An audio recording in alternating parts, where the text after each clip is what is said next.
7h40. Salut, Frank. Salut, Dom. Tu vas nous parler de Kearney.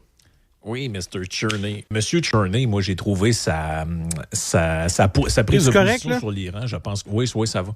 Sa prise de position sur l'Iran, je pense, était la bonne. On l'a vu très rapidement sortir la journée où les bombardements ont eu lieu, donc le 28.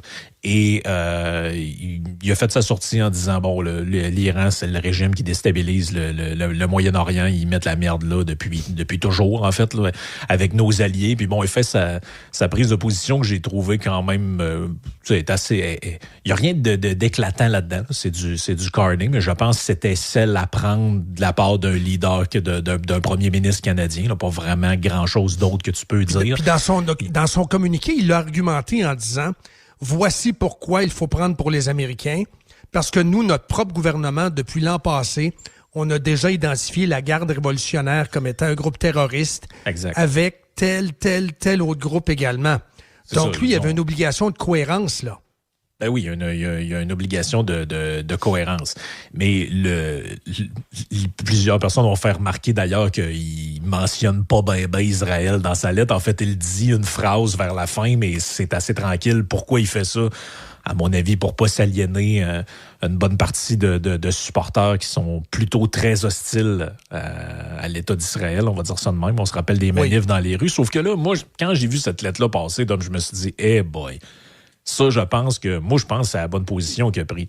Mais je pense que c'est sa première grosse erreur comme premier ministre canadien. Parce qu'on dirait qu'il n'a pas compris encore à quelle bande de fous il a affaire dans le monde médiatique. Là. Je sais pas si vous avez lu les médias anglophones pro-libéral, là, mais ils sont déchaînés.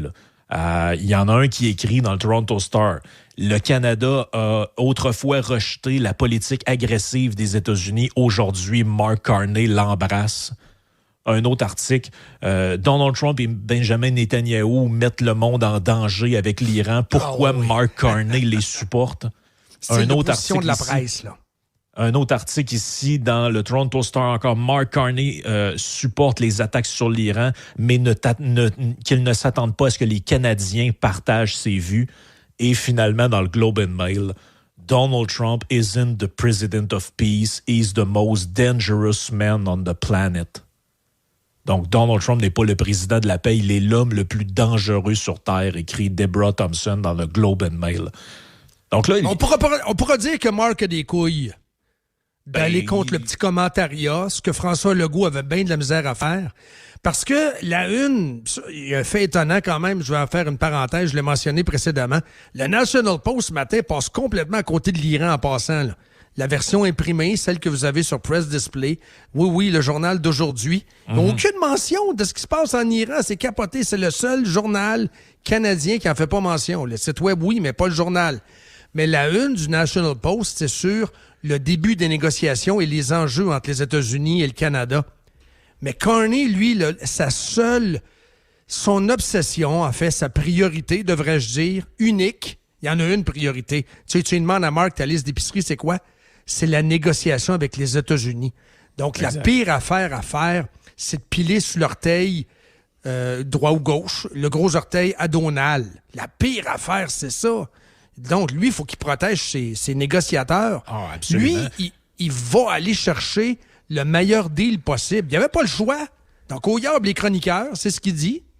Ben, c'est ce que je comprends aussi, sauf que moi, je pense que j'ai l'impression que les libéraux ont comme créé un monstre avec l'histoire des États-Unis.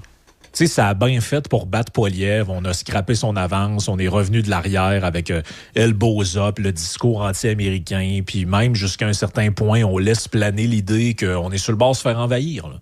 Ils vont nous annexer, ils vont nous envahir, les tanks s'en viennent. Et ils ont créé dans la population, et en particulier dans les médias qui se sont fait le relais de ce message-là, une forme d'hystérie, une forme de folie collective. Et là, ces médias-là se retournent de bord puis ils ne comprennent pas. Ils ne comprennent pas pourquoi Mark Carney prend position en faveur de l'intervention américaine. Ils sont idiots. Je comprends. Mais est-ce qu'ils vont perdre le contrôle de ce monstre-là qu'ils ont créé? Moi, j'ai l'impression que c'est très risqué ce qui se joue en ce moment. Là. Eux autres, ils haïssent plus Poilievre. Fait que, tu sais, ils vont y donner, en termes de hockey, ils vont l'enfarger. mais ils donneront pas un crochet d'un dent comme Tom Wilson pourrait le faire.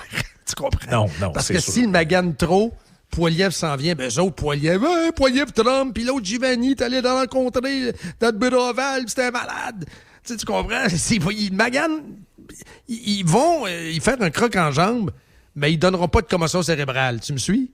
Non, ils ne donneront pas de commotion cérébrale. Par contre, le pari qui est risqué là-dedans, c'est que certains médias et certains chroniqueurs plus à gauche du Canada anglais peuvent recommencer à triper sur l'NPD.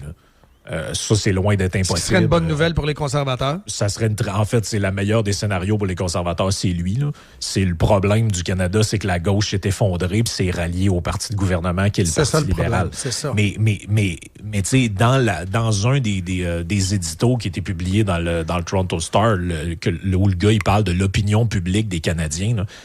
Puis il dit, le gars, le gars qui écrit l'article a fait des sondages. Là. Il a travaillé pour des pollsters, pour Abacus Data notamment. Là. Puis il dit, je peux vous le dire, là, toutes les fois qu'il y a eu des conflits à l'étranger, que ce soit l'Irak, l'Afghanistan, l'opinion publique majoritaire des Canadiens, là, c'est en gros, faut pas s'en mêler, c'est pas de nos affaires, puis parlez-moi-en pas. Fait qu'à chaque fois qu'un dirigeant, que ce soit chrétien, que ce soit là, Carney ou peu importe, prend position en faveur des Américains là-dedans, il perd des points. Je comprends que c'est ce qu'il y a à faire internationalement, dans le grand scheme of things. Là, c'est ça qu'il doit faire, surtout quand on prend... Il n'y a pas le choix. Il n'y a pas le choix, vraiment. T'sais, à la limite, c'est même pas lui qui l'écrit, ce papier-là. Tu comprends? Avec son autorisation, là, quand même. Là. Non, mais ce que je veux dire, c'est que... Il des valises en Inde, là. Je comprends. Là. Non, c'est ça. Mais c'est quasiment un template au sens où n'importe quel premier ministre aurait sorti à peu près la même affaire, je pense. Mais ça va à contre-courant de son discours de Davos, Frank. Le New World Order. Là, c'est le Old World Order qu'il salue, là. Exact. Et ça me ramène. C'était exactement le deuxième point où je voulais m'en aller. Tout le monde nous a salué à Es-tu bon, Carney? Son discours à Davos sur les puissances intermédiaires. On va tous s'allier ensemble. On va résister aux États-Unis. Premier stress test de cette affaire-là, ça arrive. On se rend compte que c'est de la pure bullshit, là. Ça n'existe pas, ça, c'est un monde alternatif-là, avec les puissances intermédiaires. Puis on va se mettre ensemble, le Canada, la France, puis le Royaume-Uni, là, puis on va rayonner. Non, ça n'arrivera pas. Il y a présentement dans le monde, là, le pouvoir se divise en quelques grosses puissances, là, puis t'as pas trop le choix de choisir. T'es du bord des Américains ou t'es du bord des Russes, des Chinois, puis tout ça. C'est plate, hein, la vie, c'est de même, mais... On aimerait bien ça être dans le 50 nuances de gris, mais... Oui, mais parlons-en des Russes et des Chinois. Poutine, très drôle, là. C'est méga troll en fin de semaine. Je tiens à donner mes sincères condoléances au régime, là. Ça a arrêté. Et la Chine, les bras croisés un peu, là. On laisse aller les États-Unis. Eux autres, la Chine, si vous regardez le détroit d'Ormuz, là, c'est 5 millions de barils de pétrole par jour qui s'en vont en Chine. 5 millions de barils qui s'en vont en Chine. Eux autres, ils regardent les Américains se salir les mains, là. Et la Chine, désolé, ils le diront jamais, mais ils prennent pour les Américains là-dedans. Pour libéraliser et protéger le détroit d'Ormuz et l'alimentation en pétrole. Pour le reste, c'est des sparages, c'est de la diplomatie, là. Veuillez, s'il vous plaît, négocier. Tu sais, c'est comme le pape, là, dans le fond. Là. Oui, c'est ça. La position du pape, on en avait-tu besoin, d'ailleurs, en fin de semaine? Va donc régler tes poursuites en agression sexuelle, là. Un peu partout dans le monde, des poursuites non réglées, dont au diocèse de Québec. Là. Oui, on voudrait, s'il vous plaît, arrêter la chicane. Le pape Léon, il est-tu pas bon, lui? Non, en termes de relations publiques, je pensais qu'il était pour être jazzé un peu. Le pape américain qui prend pour les White Sox. Là, il essaie de trouver tous les pays dans le monde, sauf les États-Unis, où aller. Là. Finalement, tu te rends compte quasiment que c'est un anti-américain. Alors que c'est un Américain, je comprends pas trop. Oui, c'est ça, c'est toujours... c'est la position du pape, on n'a pas besoin. Alors qu'au début, on nous a quasiment dit qu'il y avait un danger d'élire un pape pro-Trump. Je ne sais pas si tu te rappelles de ça. Là. C'était alors qu'il est non seulement anti-Trump, il a l'air anti-américain, carrément. Non, c'est ça. Ben là, il a dû se dire que c'était à la mode en ce moment. Mais tu parles de la Chine. Écoute, en terminant, je ne sais pas si tu as vu la publication d'Elon Musk sur les réseaux sociaux. En fait, c'était hier. Et il y en a fait beaucoup, mais là, Dom vient de me partager sur Elon Musk. Là, il y en a fait c'est sur la Chine, parce que tu me parlais de la Chine juste avant, puis de l'enjeu de l'énergie. Là. Et il écrit la chose suivante. La production d'électricité est le principal indicateur pour une capacité industrielle. Et là, il met un graphique à l'écran qui montre que la capacité de production d'électricité des Chinois, là, elle a explosé depuis les années 2000 et celle de l'Union européenne est à peu près flat et celle des États-Unis, elle augmente un peu, mais pas plus que ça. Là. Fait que, tu sais, l'histoire de nos industries s'en vont en Chine, puis tout, c'est parce qu'en Chine, il y a du courant. Ils produisent du courant, puis il n'y a pas d'histoire de « faut que tu lèches le derrière du ministre pour avoir un bloc d'électricité ». Non. Et non, mais arrête ça. Non, mais là, ça, c'est vraiment rendu un problème. Là. C'est bien beau, les écolos qui jasent, là, puis on va revenir à la chandelle, puis ça, les enfants que tu faisais jouer avant. Non. Qu'est-ce que tu vas entendre dans Légion tantôt, Watch Out, juste après toi? L'accès à l'énergie, les amis, c'est le nerf de la guerre. Là. Si on n'est pas capable de produire de l'énergie, là, vous avez beau sortir les subventions que vous voulez, là, les industries ne viendront pas. Là. Ils veulent du courant. C'est pas compliqué, ils veulent du courant. Si t'as pas de courant, puis si tu fais chanter pour... Ouais, mais là, pas de courant, pas d'argent. Il n'y a pas de courant, pas d'argent. Puis, à surveiller les cours du pétrole. En terminant, tu parles d'énergie quand même, mais donc nos pétrolières, à date, j'ai regardé Gazbody, pas grand mouvement dans la région de Québec. Là. Par contre, oui, même si le pétrole ne vient pas du détroit d'Ormuz, il en demeure pas moins que le cours du pétrole, il y aura une pression sur les marchés, ça risque de nous affecter, là.